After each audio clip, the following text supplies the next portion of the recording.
Good morning, students. Today I will be doing the poem After Venom with you. After Venom is a poem written by Robert Southey, and this is an anti-war poem. Now, in the town of Venom in Germany, what happens? England had a fight with France, and Austria was a part of this war along with England and Germany. Now, Venom is a town in Germany, and there was a major fight that took place between England and France, and how the poet, through this aftermath of the battle, is trying to show the anti-war theme. How war can only bring destruction, how war can only bring deaths, how war can only bring catastrophe. So let's start. It was a summer evening, old Casper's work was done. So we get to see there was a man whose name was Casper, and he was an old man. And he, before his cottage door, was sitting in the sun. And he was sitting in front of his wooden house in the early part of the evening. He was sitting under the sun and relaxing himself. And by him sported on the green. And just in front of his house there was a small field, and somebody was sporting there. Sported means somebody was indulging in some physical activities. Who was that? His little grandchild, his little granddaughter, Wilhelmine. So she was playing just in front of the cottage.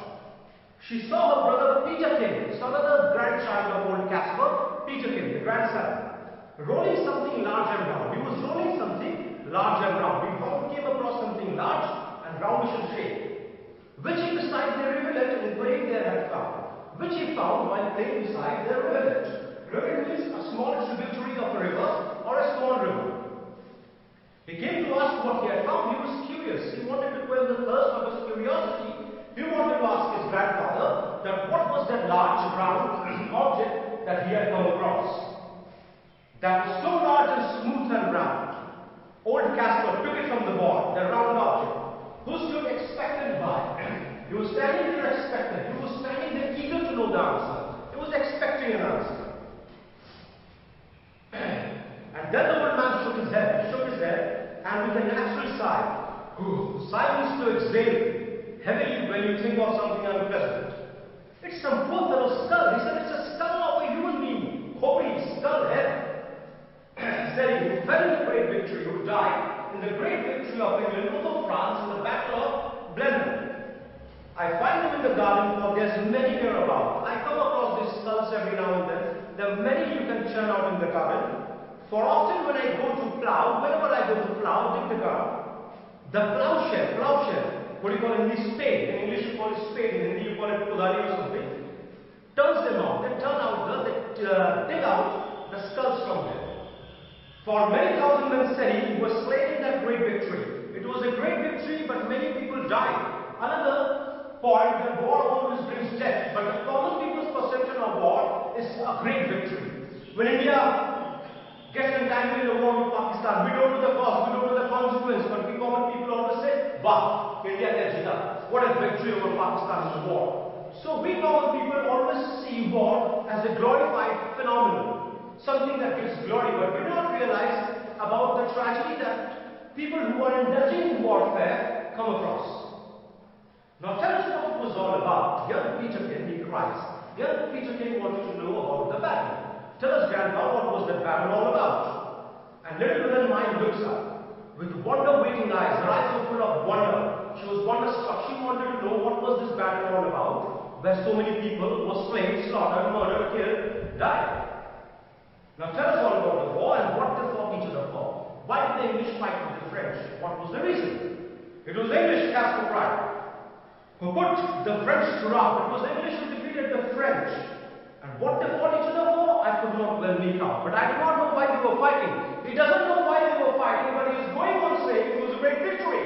Common perception of a general public. War is always a glorified event without knowing the cause or the consequence of a goddamn battle. But everybody said, quoting, but I'm quoting everybody, everybody said it was a famous victory, that it was a very, very famous victory. My father lived at Blenheim then. When old Casper was a child, his father used to stay there. Yonder stream hard by, there used to be a small river at yonder distance, at a little distance. They burned his dwelling to the ground. They burned his house to the ground. Our house was destroyed. And he was supposed to fly. Fly doesn't mean flying like Superman. Fly means to run away. Old Casper's father ran away from there. So with his wife and child he fled. So he fled along with his wife and old Casper, who was a child at that point of time. Nor had he where to rest his head. He didn't know where to go and rest his head. He didn't have any guarantee about his shelter or a roof on the top of his head. With fire and sword the country round, there was only two things in the entire country: fire to burn the country, sword to slaughter people. Was wasted far and wide. The whole country was destroyed far and wide. And many a chiding mother then, and many an expectant mother, many a pregnant woman then, a newborn baby, they were also killed. But things like that, must happen in a great victory. He's saying that these are the fatalities of war. These are the casualties of war. In the great victory, these things do happen. We'll continue with the ending of the poem in the next session. All the best. God bless you all. See you soon.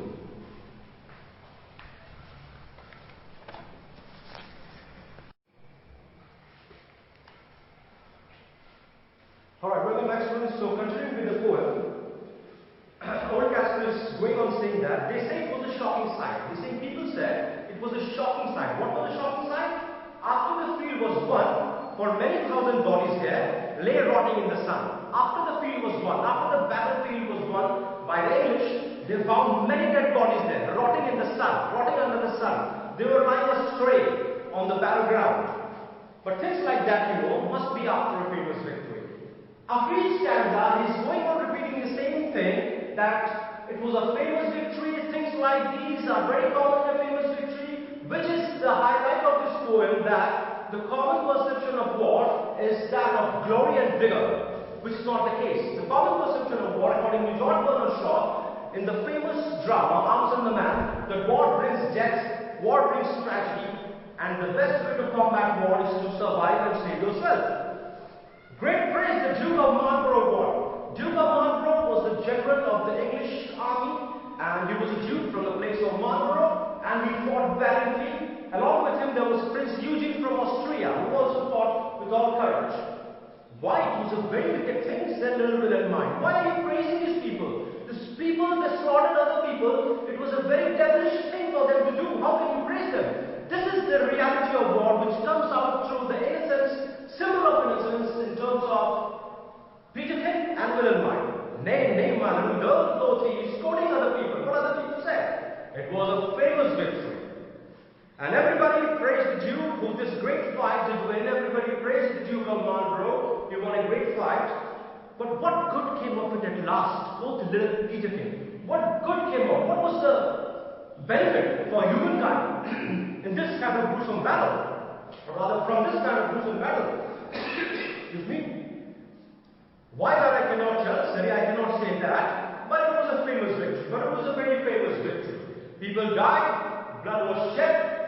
There was slaughter of humanity, but it was a famous victory. Like people always say, India jeet gaya, jang mein hara diya Pakistan ko ba. But so many people died since that as well. So that is the theme of this poem, that war always brings death, or war always brings gloom, war always brings catastrophe, war always brings destruction. So, on that note, your homework will be from question number 1 to 7. Answers to all the questions will be provided. Study hard, work hard, make us all proud, fight Corona, see you soon. All the best.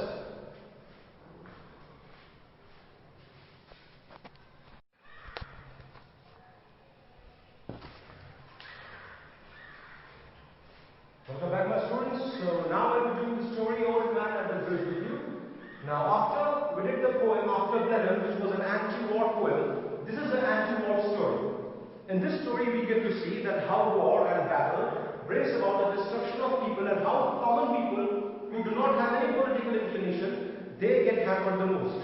In this story, there is a man who is a very old 70-year-old man, and he is based from San Carlos in Spain. Now during those times when the story was written, Spain was going through a civil war. Civil war means a domestic war regarding the power or the governance of a concerned country. Now, the fascists, the Nazis and the fascists was under Mussolini from Italy, a dictator-oriented philosophical party. Fascists were about to invade Spain, and a fight was about to take place. Now there was a soldier whose duty was to watch over regarding the approach of the enemy. Many say that soldier was Ernest Hemingway, who was acting as a war correspondent, but we'll stick him to be a soldier. So let's see how the story does commence. Old Man at the Bridge. This was a part of the trilogy written by Ernest Hemingway, the trilogy. Another one was Old Man and the Sea. So let's start. An old man with steel-rimmed spectacles and very dusty clothes sat by the side of the road. So in the beginning of the story, we are coming across the protagonist, the old man who's wearing a Mahatma Gandhi kind of spectacles, steel-rimmed spectacles, and he was sitting at the side of the road. There was a pontoon bridge across the river and carts, trucks and men and women and children were crossing it. There was a pontoon bridge. Pontoon bridge means a temporary bridge made with containers filled with air. Like you see in Rambo movies and all, a temporary bridge for people to cross over to the other side of the river. The mule-drawn carts staggered up the steep bank from the bridge. People were traveling via mule-drawn carts. Mule means khachar, hybrid of horse and dog. The trucks ground up, away heading out of it all, and the peasants, the farmers plodded along. They were walking with ankle-deep dust. The dust was still their ankle. The soldier, the narrator is saying, it was my business to cross the bridge, explore the bridgehead beyond, and find out to what point the enemy had advanced. So his job was to keep an eye on the approaching fascist enemy, F-A-S-C-I-S-T, fascist enemy. There were not so many carts now and very people on foot, but the old man was still there. Old man was still sitting there. Where did you come from? I asked him. Old man replies, from San Carlos. He said and smiled. Whenever we mention our native place, psychologically we feel very happy and nostalgic, so always a smile comes onto our face. I go to America and somebody asks me, where are you from? I'll say I'm from Bengal, Calcutta, India. I'll give a broad smile, you know. So nostalgia always works. Okay. That was the native town, and so it gave him pleasure to mention it, and he smiled. I was taking care of animals, he explained. Oh, I said, not quite understanding. He didn't understand. And amidst this violent scenario, everybody's trying to save their own skin, this old man was busy taking care of his animals. That was like out of the reach of understanding of the narrator. Yes, he said, I still, you see, taking care of animals. I was the last one to leave the town of San Carlos. He did not look like a shepherd who would be taking care of sheep. Neither did he look like a herdsman who would be taking care of goats or all the cattle. And I looked at his black dusty clothes and his grey dusty face. His face was grey with smoke and smog, and his clothes were dirty. And he still rimmed spectacles and said, what animals were they? Various animals, he said. I was watching the bridge and the African-looking country of the Ebro Delta, the river Ebro, and the entire place was looking like an African country because of the dust and the dirt. Englishmen, they all, and Americans always have to compare a dirty place to Africa. That is in their psychology. They are not themselves that clean either. What animals were they? I asked. There were 3 animals altogether. He explained. There were 2 goats and a cat, and then there were 4 pairs of pigeons. So 2 goats, a cat, 4 pairs of pigeons. In the meantime, the soldier was waiting for the first contact from the enemy. When he gets to know that the enemy is approaching, that first contact is known as the mysterious event. Because it's full of mystery. So you don't know about the enemy till you make the first contact, alright? And you have to leave them, I asked. Did you leave your animals behind? Yes, because of the artillery. Artillery means section of army using guns. Guns, alright? Rambo. And you have no family, I asked, watching the far end of the bridge, where a few last carts were hurrying down the slope of the bank. Few carts were still there. They were hurrying down to go to the other side of the bank. They were trying to leave the town because of the heavy expected artillery and the heavy battle that was about to take place. No, he said, only the animals I stayed. The cat, of course, will be alright. A cat can look out for itself. But I cannot think what will become of the others, he said. What politics have you? Very important statement. The narrator asks the old man, what politics have you? What is your political inclination? Which political party do you support? Party of Francisco Franco or party of the fascists? What is your political view? I'm about politics. The viewpoint of humanity. We make borders, we make territories, we make states, we make countries, we make governments. But God didn't want us to make all these things. So I'm about politics. I do not have any political view. I'm 76 years old, I've come 12 kilometers now, and I think now I can go no further. I think my body is given up, I do not want to travel any further. The old man says. This is not a good place to stop, I said. If you can make it, there are trucks up the road, but it forks for Tortosa. If you can make it, It had trucks that will bend down, divide into two parts. One part will take you to the town of Cardoza. You might be safe. I'll wait a while, he said, and then I'll go. Where do the trucks go? He asked. Towards Barcelona, I told him. I don't know any other direction. Old man, he said, I do not know anybody there. All right. On this note, we'll just give a pause. I'll be back soon in the second session. All the best.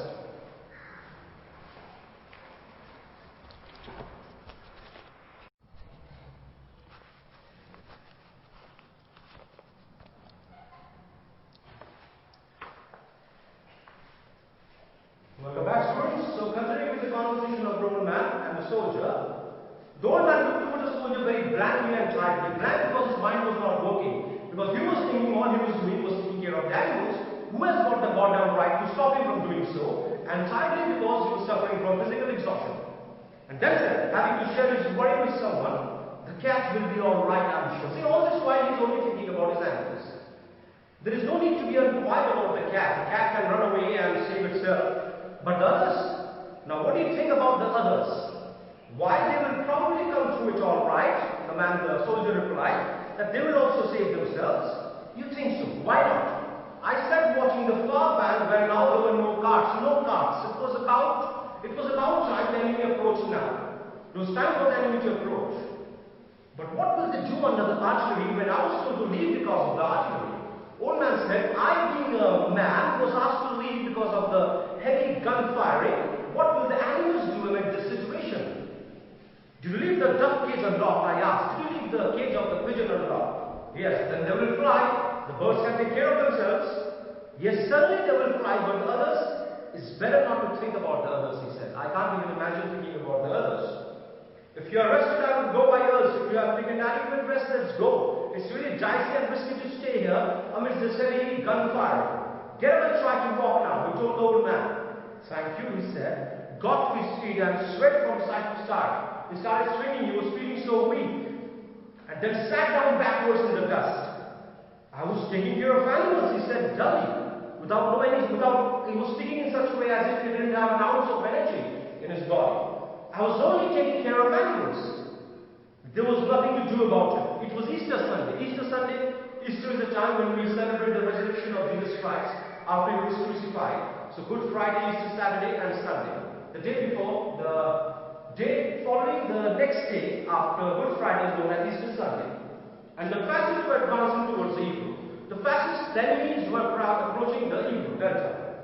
It was a grey overcast day, clouds were all over, and a low ceiling. Since there was cloud covers, the planes could not fly so low. It was difficult for the planes to spot any human beings or an area and start fighting from there. So fighter jets were not flying that low. So this was one point of luck the old man could have had. Another point of luck that cats can look after themselves. Apart from these things, there was no way out for the old man. The author is trying to say that only the planes were not flying that low and cats can save themselves. He ends the story on this note, a pessimistic note that the old man was bound to die.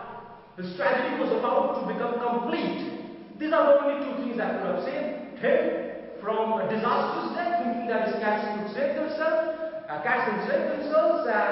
that he would somehow manage to save himself as well, since the planes were not flying that low. But then again, the old man was tired. He was sitting on the side of the bridge, so there was no way out for the old man. Therefore, old man at the bridge, that becomes his last destination in the journey of life. So, your homework will be from question number 1 to 6.